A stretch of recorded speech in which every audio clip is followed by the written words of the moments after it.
Frei Crismando precisa ia consciente de transforma ema sai comunidade fom, ni benacono ho Espírito Santo.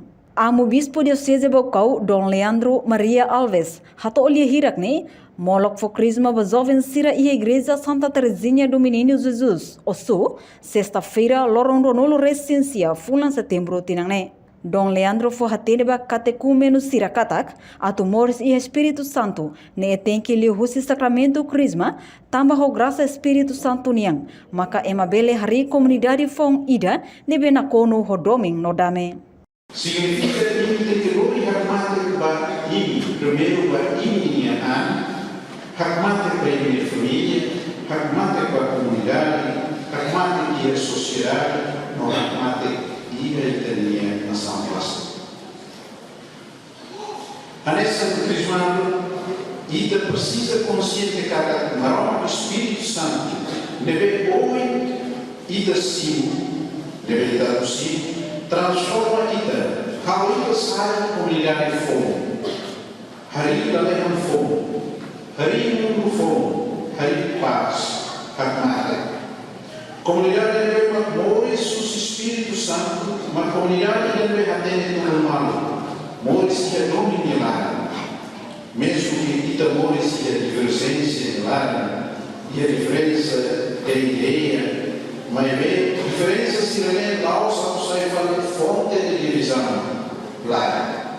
Mas bem, ideia sai da rico sua ideia. Lá o sai da gala tanto faz mal.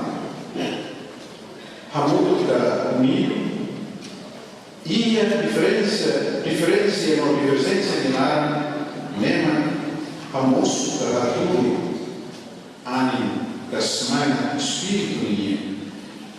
Portanto, Dom Leandro Maria Alves administra sacramento crisma bacatecumeno hamutuk naing atus 5 recim e a igreja paróquia Santa Teresina do Menino Jesus Osu e a festa Anjo nain tolo, Santo Miguel Arcanjo, Santo Gabriel no Santo Rafael e a lorong sexta-feira, lorong ronolo residencia fulan setembro tinangne. Enquanto crismando atus 5 recim mai husi estação Sira, hanesang estação Builale, estação Bonurak, estação Loihuno, estação Nahreka no Seluktang.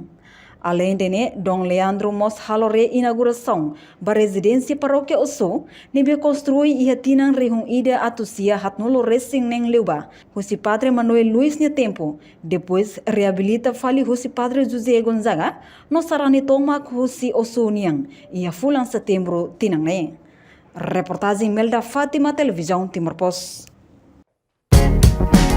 Janela informação ba Emma Roto.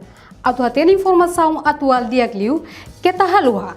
Hane hambutão subscribe, like, halo comentário no faz do media social Roto.